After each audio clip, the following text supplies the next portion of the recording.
Jadi aku menengok ke belakang dan memang benar itu adalah perbatasan Indonesia dan Malaysia. Hanya beberapa langkah aja udah masuk ke negara Malaysia, guys. Namun tempat itu sangatlah terpencil. Jadi tidak ada penjaga perbatasan di sana itu. Hanya dibatasi oleh pagar yang bisa melihat langsung aktivitas perkampungan sebelah yang ada di tanah Malaysia. Indoriek.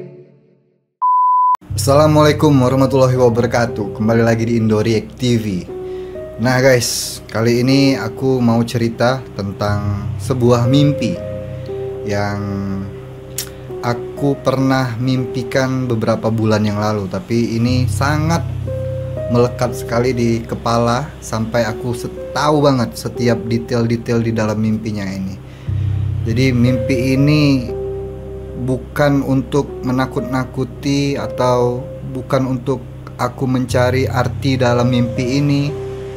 Ini hanyalah cerita aku karena mimpi ini sangat aneh dan sangat melekat di kepalaku. Jarang-jarang mimpi bisa sampai detail seperti itu ya. Mungkin karena juga aku tidak baca doa sebelum tidur, atau belum cuci kaki lah, atau mungkin bisikan-bisikan setan aku tidak terlalu mengerti dan tidak ingin tahu apa arti mimpi tersebut ya. Tetapi aku hanya ingin menceritakan kepada kalian semua pendengar tentang mimpi yang aku alami beberapa bulan yang lalu.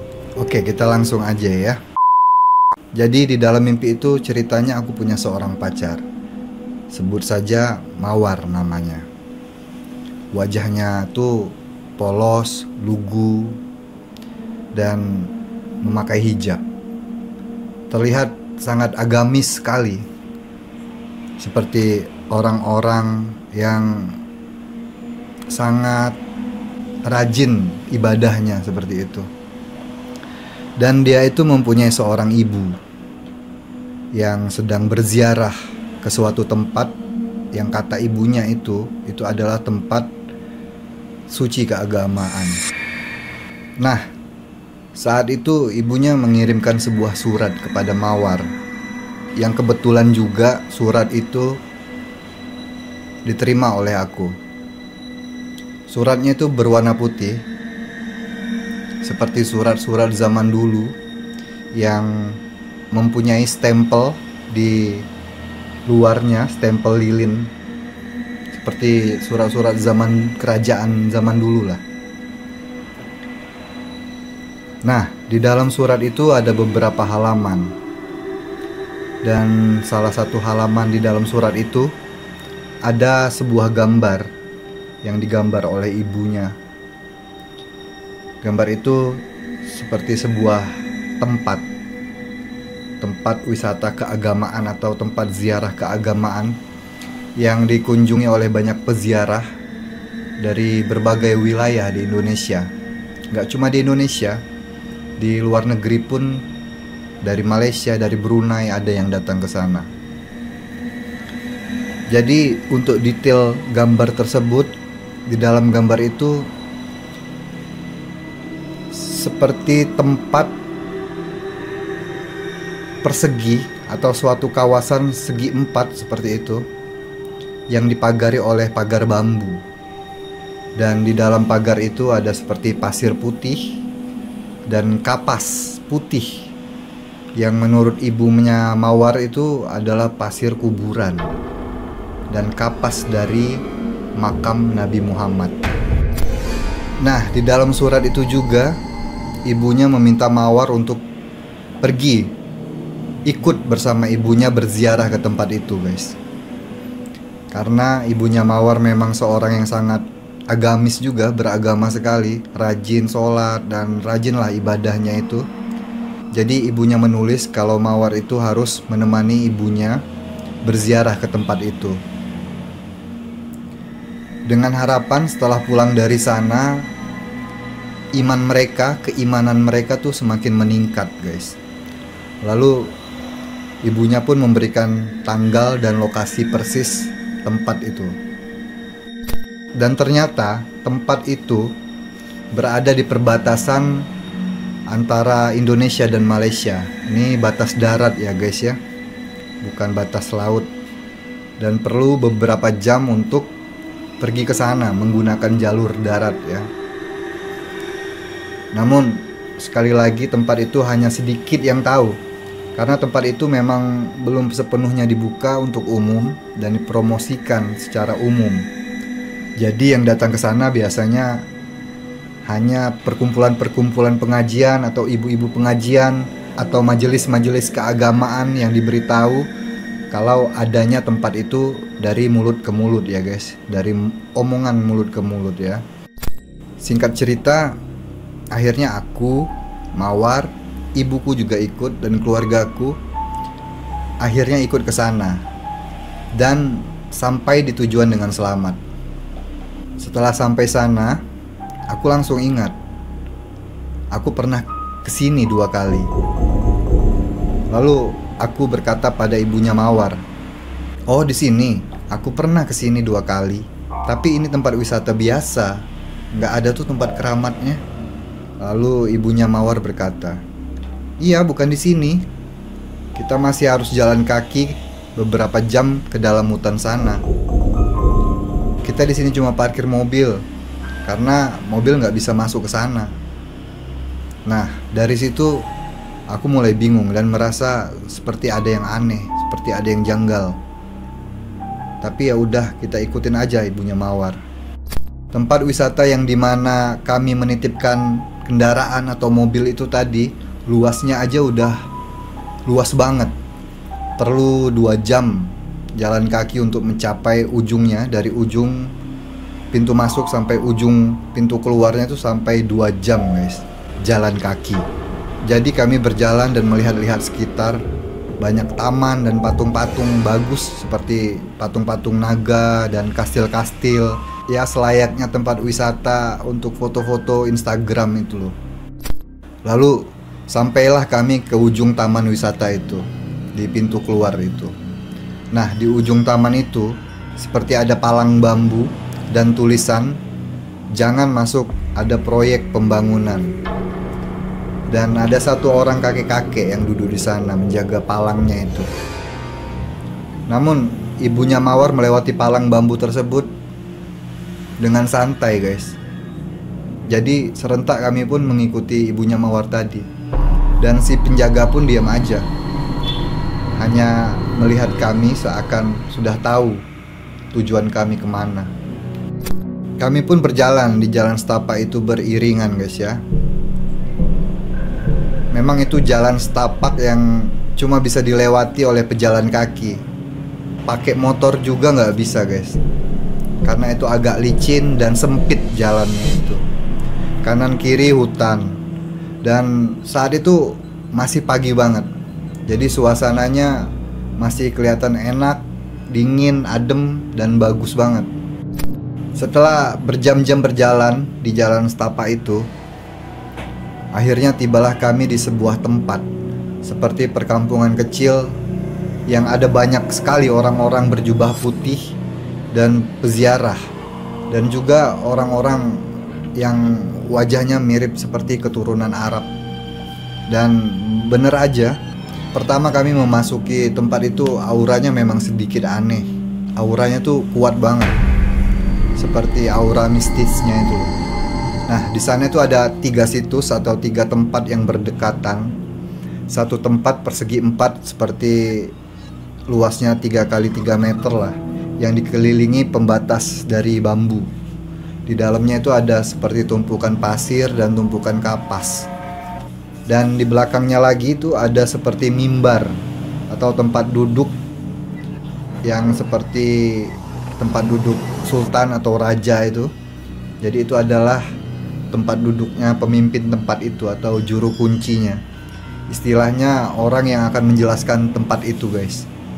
Satu tempat lagi juga ada seperti persegi panjang yang bagian depannya tidak dipagari bambu, hanya sisi kanan kiri dan belakang yang dipagari bambu. Jadi orang-orang bisa masuk, melihat, bahkan menyentuh sesuatu yang ada di dalamnya itu guys. Nah, di dalamnya itu ada seperti tumpukan pasir dan tanah liat guys. Dia bentuknya menyerupai kuburan, tapi aku yakin banget itu bukan kuburan. Hanya tumpukan pasir dan tanah liat. Nah, di bagian atasnya itu atau kepalanya itu ada sorban hijau dan putih. Dan ada kapas-kapas putih juga yang disebar di beberapa bagian. Dan ada satu tempat lagi yang seperti ruangan, itu hanya boleh dimasuki oleh orang atas izin juru kuncinya itu guys. Jadi aku menengok ke belakang, dan memang benar itu adalah perbatasan Indonesia dan Malaysia. Hanya beberapa langkah aja udah masuk ke negara Malaysia guys. Namun tempat itu sangatlah terpencil. Jadi tidak ada penjaga perbatasan di sana itu.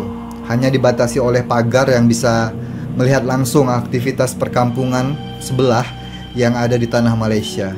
Setelah beberapa saat, datanglah si juru kunci atau pendiri tempat itu tadi guys, dengan beberapa orang yang sepertinya pengikutnya. Semua memakai jubah putih dan sorban, selayaknya orang-orang Arab gitu.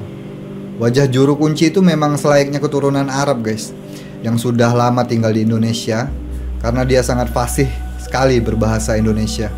Dia naik ke mimbar tinggi yang di depannya terdapat tempat yang disucikan tadi guys. Lalu dia mulai menjelaskan bahwa itu adalah pasir dan kapas yang dibawa langsung dari makam Nabi. Dan orang-orang boleh berdoa mengelilingi tempat itu. Dia juga mulai menceritakan bahwa dia adalah anak paling terakhir dari keturunan orang yang membawa pasir tersebut ke tempat itu guys. Dia punya 3 kakak, dan dia anak terakhir. 2 kakaknya ada di sampingnya, kiri kanan, sedang duduk, dan wajah mereka juga seperti keturunan Arab. Lalu dia berkata bahwa ada satu lagi kakak tertuanya yang sudah lama sekali berada di sini sebelum dia. Tapi dia berkata bahwa kakaknya seorang yang cacat guys, dan kurus karena penyakit yang dia derita. Lalu dipanggillah kakaknya untuk datang ke dekatnya itu. Dan muncullah seorang sosok laki-laki yang sangat mengerikan keluar dari sebuah ruangan, didorong di atas kursi roda, didorong oleh beberapa orang guys. Lelaki itu tubuhnya sangat kurus banget, memakai jubah merah dan hitam, dan memakai seperti topeng reok, namun kepalanya ada 3. Dan lelaki itu berhenti tepat di depan tempat keramat tadi guys. Auranya pun sudah kerasa mulai agak berbeda dan aneh. Semua orang kayaknya ketakutan banget melihat sosoknya dia itu. Tapi wajah aslinya itu sangat tampan guys, tapi seperti sangat misterius, dengan tatapan tajam dan senyuman kecil yang misterius itu. Lalu sang adik yang duduk di mimbar tadi menjelaskan bahwa inilah kakaknya. Walaupun dengan keadaan tubuh yang cacat dan sangat kurus, namun dia tetap sehat dan mempunyai wajah yang rupawan, dikarenakan khasiat tempat itu tadi. Lalu singkat cerita, sore pun menjelang. Para tamu pun disuruh bergegas masuk ke ruangan masing-masing yang sudah disediakan khusus untuk tamu-tamu yang bermalam di sana. Dikarenakan perjalanan pulang jauh dan harus melewati hutan, jadi semua orang bermalam di tempat itu, termasuk aku, Mawar, dan keluargaku dan ibunya Mawar. Selepas maghrib, aku pun mandi dan mengganti baju, dan duduk di sebuah ruangan seperti ruangan tunggu dan tempat-tempat orang berbincang-bincang. Aku sengaja duduk di sana menunggu keluarga dan Mawar untuk menghabiskan malam sambil berbincang-bincang. Namun setelah ditunggu-tunggu, tetapi gak ada satupun yang datang. Sepi banget. Lalu karena penasaran, aku memeriksa satu persatu kamar mereka guys. Namun gak ada satupun orang di sana. Aku keluar ruangan itu dan melihat sekitar. Suasananya gelap banget, karena di sana listrik pun gak ada, dan penerangannya hanya memakai obor yang digantung-gantung atau lampu-lampu kecil yang digantung-gantung itu. Aku mulai panik karena gak ada satu orang pun di sana. mulai kerasa ada yang gak beres di tempat ini. Bener aja, gak berapa lama ada sekumpulan orang bertubuh besar memakai topeng seperti topeng Algojo itu, membawa obor dan parang mendekatiku guys. Aku pun langsung berlari ke sana kemari, gak tentu arah, hanya untuk menghindari orang-orang tersebut. Dan tanpa sadar aku berlari ke belakang area tersebut guys. Di sana aku lihat banyak banget tumpukan mayat tanpa kaki dan kepala bergeletakan seperti ditumpuk-tumpuk, dan di sebelahnya ada baskom hitam atau ember hitam yang isinya itu darah-darah segar guys. Kepala-kepala orang tadi digantung di sebuah jemuran, lalu darahnya itu menetes di baskom tersebut. Dan aku pun berpikir, mungkin tempat ini hanyalah kedok untuk membuat orang-orang datang ke sini dan akhirnya dibunuh untuk diambil darahnya dan dimakan kepalanya. Semacam ritual. Dan benar aja, aku mengintip di sebuah ruangan dan melihat sebuah ritual yang mengerikan banget, seperti sekte iblis atau setan.